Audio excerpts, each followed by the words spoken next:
सगळं जे पुरवलंय विश्वामित्राने, काय प्रचंड शक्तिशाली होते.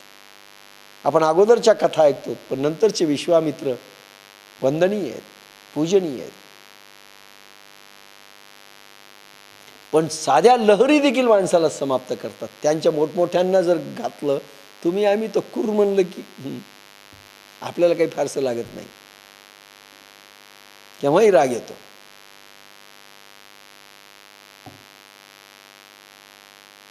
आता कोणी जर म्हणले नीट बस, झोपू नको, मला म्हणली झोपू नको, दाखवू का तुला किद्दा झोपली तू, आपल्याला केव्हाही राग येऊ शकतो. इही विवेक चित्राय फिडिली, वैराग्याची साल काढिली. अरे वैराग्यवान पुरुषांना देखील खाली खेचलंय कामानी क्रोधानी सगळ्यांनी. जितया मान मोडिली उपशमाची,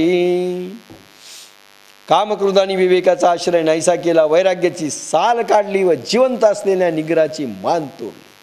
अंतर्मुख जरी झालेले असतील आणि काम आणि क्रोधांच्या लहरी जर उठल्या, ते खाली पडतात, खाली पडतात. इही संतोषवण खांडिले, धैर्य दुर्ग पाडिले, आनंद रोप सांडिले उपडुनिया. काय माऊलींचे वाक्य आहेत. इही संतोषवन खांडिले. अरे जरी तुम्ही सिद्ध पुरुष झाला, संतोष शांती सगळी नांदाय लागली, पण थोड्या जरी या लहरीमध्ये जर उठल्या कधीतरी कधीतरी, तरी संतोष रूपी वन तुमचं एका क्षणात संपवते. मी जे म्हणतो ना, दगा देते आध्यात्मिक शक्ती, त्या ह्या ओव्या आहेत. एका क्षणात खाली या. म्हणून दुःखी चेहरे, अहंकारी चेहरे, अप्रसन्न चेहरे, मुर्दाड चेहरे, काही लोक असे दाखवतात. आपण अहंकार दिसायला ना, आनंद जरी दिसायला तरी आम्ही बापासाहेबाकडे असे बसायचं, ते ताड बसा म्हणायचे, रग्गेल सारखा बसला पाहिजे, कारण ते अहंकार दिसत होता. आम्हालाही कळत नव्हतं त्याला अहंकार कशाला म्हणतात. मला ताड बसा म्हणून असं बसले तर फार बरेल सारखे बसते, कसं बसावं. पण होताच, विद्यार्थी होतो, अहंकार असा फुतकार येतच होते, नाही असं नाही, नंतर कळत गेलं हळूहळू. इही संतोष वन खांडिले, यांनी संतोष रूपी वन तोडून टाकले. संतोष जरी निर्माण झाला, संपवतो, चांगल्या चांगल्याला खतम करतो. बाकीचे कुर्र पुर्र आपल्याला तर काही लागत नाही. एक उदाहरण सांगतो. विश्वामित्र काम आणि क्रोधांचं, मदन, त्या मदनाला कुठे हरला नाही, भगवान शंभूनी जाळलं होतं. कारण भगवान मदनाने बाण मारले होते की शंकराला मी खाली ओढेल. उर्वशी रंभा यांचा डान्स पाहिल्यानंतर विकारग्रस्त भगवान शंभू होत नाहीत, म्हणून त्यांनी बाण मारले होते. शंकराने शेवटी त्याला जाळून टाकलं. आणि नंतर कृष्ण अवतारामध्ये काय झाला, तो कृष्णाचा पुत्र प्रद्युम्न झाला. आणि मग त्याला इतक्या काळपर्यंत तसंच ठेवलं. तो एकदा मदन रस्त्याने चालला वनातून. विश्वामित्र तप करत होते, ते कुठे गंगा स्नानाला चालले. हॅलो मदन, कम ऑन, बोलवलं त्यांनी. काय चाललंय. 3 चाबूक होते म्हणे त्यांच्या खाद्यावर, फास टाकण्याकरता. म्हणले काय चाललंय. म्हणले चाबूक 3 आहेत हे, आणि कोणाला तरी असं अडकवायचं जाळ्यामध्ये. आणि म्हणजे काय. म्हणले त्यांना विकारग्रस्त करायचं. तर म्हणले कोण कोण आहेत ते. मग त्यांनी 2-3 नावं सांगितली. एक तर भगवान शंभूचं नाव सांगितलं, आणि अजून शुकाचार्यांचं नाव सांगितलं, अजून एखाद्याचं नाव सांगितलं. हे अजून जाळ्यात अडकत नाही आहेत, त्यांच्यासाठी हे बाण तयार करतोय म्हणले मी. आमच्यासाठी कोणतं आहे म्हणले बाण. ते म्हणले तुम्हाला काय करायचं, कुर्र म्हणलं की पळत येताल म्हणले. राग आला विश्वामित्राला. चॅलेंज आहे म्हणले, तू माझा अपमान करतोस, तुम्हाला काही लागत नाही म्हणले, बाण कशाला पाहिजे तुम्हाला, फक्त कुर्र म्हणलं फुर्र म्हणलं की तुम्ही पळत याल म्हणले मागे. नंतर काही दिवस जाऊ दिले मदनाने. वनामध्ये तप करत असताना संध्याकाळची वेळ आहे, पावसाळा आहे, श्रावण ऋतू आहे, श्रावण मास, पाऊस पडतोय आणि एक अप्रतिम सुंदर स्त्री हा बनला मदन. आता मदन अप्रतिम सुंदर बनल्यानंतर काय, आणि पावसात भिजला आणि आश्रयस्थान घ्यावं म्हणून विश्वामित्राच्या झोपडीमध्ये गेला. विश्वामित्राची समाधी भंग पावली. पाहिलं, बाप रे, इतकी सुंदर स्त्रीच दिसली नाही. ती पाण्याने भिजवलं अंग म्हणून जरा जास्त सौंदर्य उमटलेलं होतं. त्यानं मदननं पाहिलं विश्वामित्राला की पळ काढला. जसं काय एखादी स्त्रीला पाहायला येते आणि कोणी पुरुष दिसल्यानंतर पळून जाते, ते नाटक केलं त्याने. असं घाबरते आणि पळते. हे लगेच समाधी सोडून आले, लगेच तिच्या मागे लागले. ती अशी चालली की हे पळायले, ती पळायली, हे पळायले, आणि ती तोंडानं कुर्र कुर्र फुर्र फुर्र करायली. शेवटी कुर्र फुर्र चालली, यांच्या काही लक्षातच येईना. आणि एकदम पुन्हा मदनाचा ड्रेस घेतला यांनी. स्त्री गायब झाली, मदन झाले आणि एक चाबूक असं विनीत चालले आणि म्हणायला लागले, हसायला लागले, कुर्र फुर्र. अच्छा, तू होता का म्हणले. मी म्हणलं ना तुम्हाला काही लागत नाही, बाण कशाला पाहिजेत तुम्हाला, तुम्ही कुरफुर म्हणलं की पळत येतात, तुम्ही सामान्य कोठीतले. जे काम क्रोधांच्या लहरी कशा असतात सगळ्याला खाली पाडतात. बाबासाहेब आम्हाला नेहमी म्हणायचे, अरे चांगल्या चांगल्या स्त्रिया संपर्कात येतील त्यावेळेसही तुम्ही ढळू नये. आमची परीक्षा घेत होते बाबासाहेब. ह्या ज्या देवी तुम्हाला काल दिसल्या तिथे, ही देवगिरी कॉलेजला BA ला होती आणि मी BA ला, राठोड BA ला होतो गव्हर्नमेंट कॉलेजला. बाप्पासाहेब म्हणायचे देवीला इंग्रजी शिकव, ते काही कविता. म्हणायचे बाप्पासाहेब दुसरं कोणाला नाही, तू शिकव, माहीत नाही. रूम लावून घ्यायची आणि मला कविता शिकवायला लावायची. 15 दिवस महिना कविता शिकू दिल्या. मग म्हणाले, मी परीक्षा घेत होतो तुझी, तिलाही माहिती नाही, तू ढळतोस का, परीक्षेत उतरलं पाहिजे. आणि मग लक्षात आलं बाप्पासाहेब परीक्षा घेत होते. बाप्पासाहेबांनी अनेक परीक्षा घेतल्या, अनेक पद्धती, काही मुली पाठवून घेतल्या, काही कशा घेतल्या. म्हणजे हे सगळं करावं लागतं, ढळू नये. नाही तर चांगला मोठे मोठे पडले. ज्ञानेशांच्या भाषेत, जवरी रे वैराग्याच्या गोष्टी, जो वरी वनिता पाहिली नाही दृष्टी रे बाप, हे सामान्य लोकांच्यासाठी वापरलेलं आहे. पण आपण ढळूच नाही, असे प्रयोग केले पाहिजे. वनात गेले, आम्ही स्त्रीकडे पाहत नाही, होती का एखादी समोर, मग कळतं.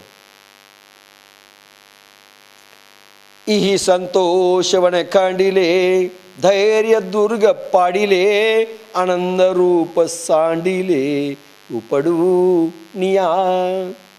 यांनी संतोष रूपी वन तोडून टाकले, धैर्य रूपी किल्ले पाडले. चांगले चांगले धैर्यवान मी म्हणणारे संन्यासी ते खाली कोसळले आणि आनंदरूपी इवलेसे रोपटे उपटून टाकले. आध्यात्मिक आनंद जो उसळला होता, वैराग्य, विवेक, संतोष, शांती, सगळं संपवलं कामक्रोधांच्या लहरी झाल्याबरोबर. म्हणजे किती मोठा माणूस हो, दगा देते की नाही, 1 मिनिट लागत नाही. आणि आपण तर नेहमी दुःखी, कष्टी, कामी, क्रोधी, छळत असतो. आपण साधक असले तरी बायकाला छळतात.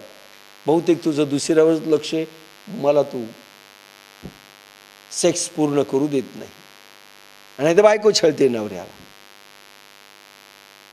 कशी आध्यात्मिक शक्ती टिकेल? एकाच वेळेस दोन्ही लहरी निर्माण होऊन कुठेतरी कंट्रोल झालं पाहिजे, दोन्ही एकाच वेळेस. ते आपण द्रष्टाभाव या विषयात सांगितलं. द्रष्टाभावामध्ये अहंकार संपतो, लिहून घ्या. द्रष्टाभाव हा प्रयोग जो 7 तास आपण बोललोय, अहंकार संपतो. अहंकाराचा कृत्रिम भाग द्रष्टा भाव प्रयोगाचा.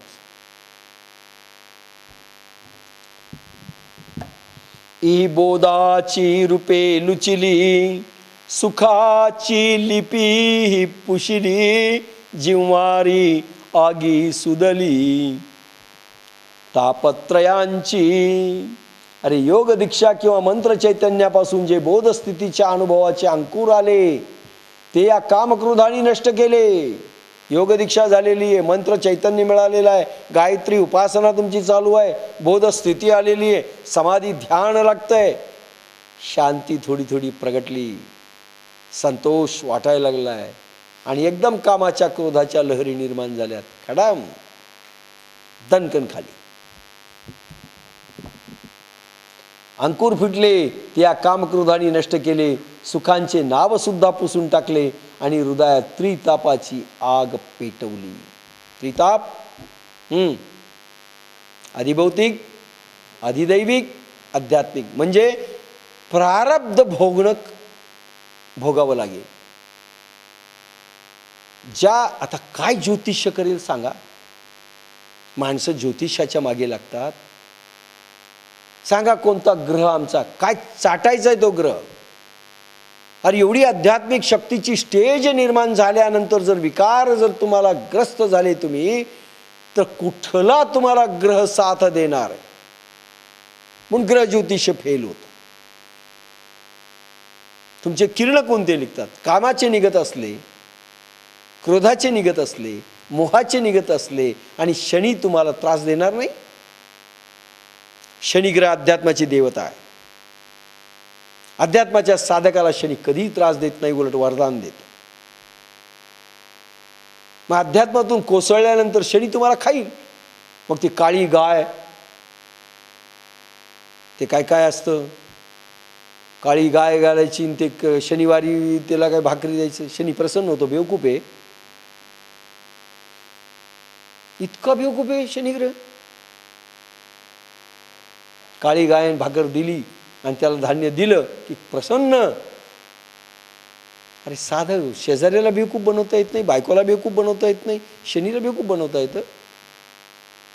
अरे भाव लहरी बदला,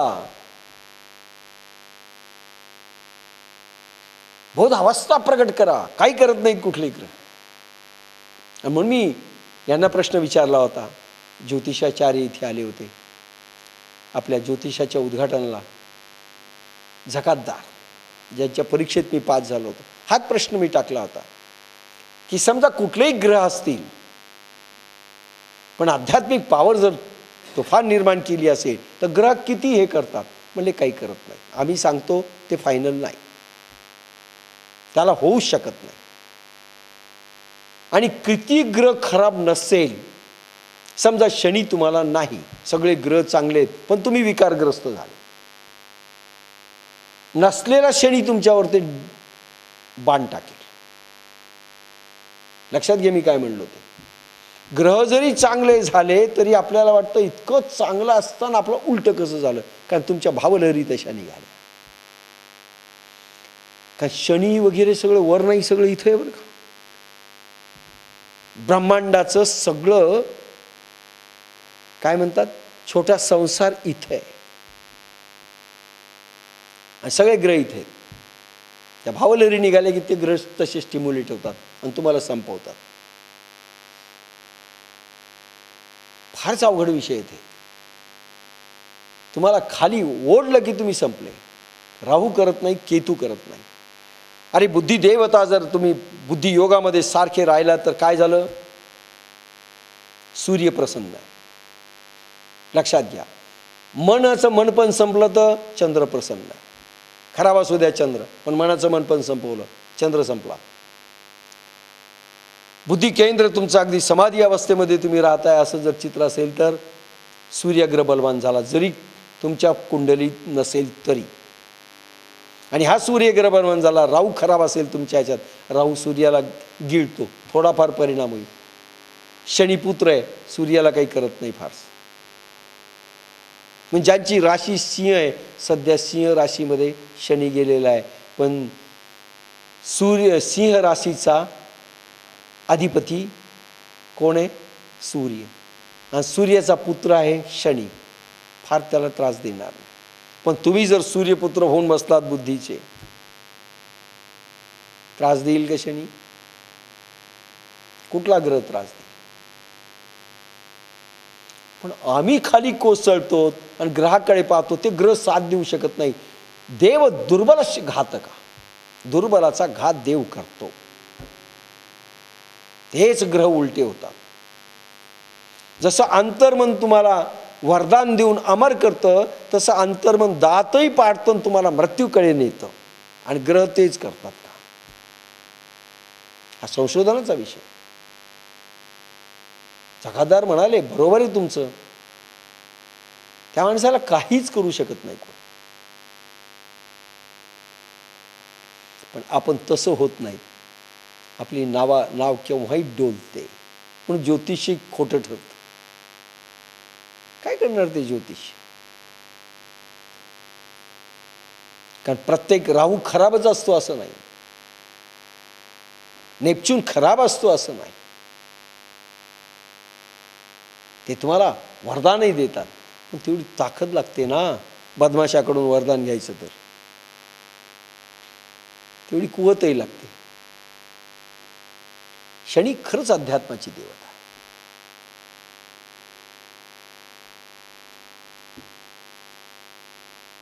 माझ्या कुंडलीमध्ये शनी गुरु हे स्ट्रॉंग आहे. त्यानंतर राहू, आता राहूचा काळ सुरू होणार आहे. राहू नेपच्यून स्ट्रॉंग ग्रह आहेत, जे आध्यात्मिक पॉवर देणार भविष्यात. खराब असतात असं निव्वळ असं काही समजू नका. पण तुम्ही मात्र कामी क्रोधी असं काही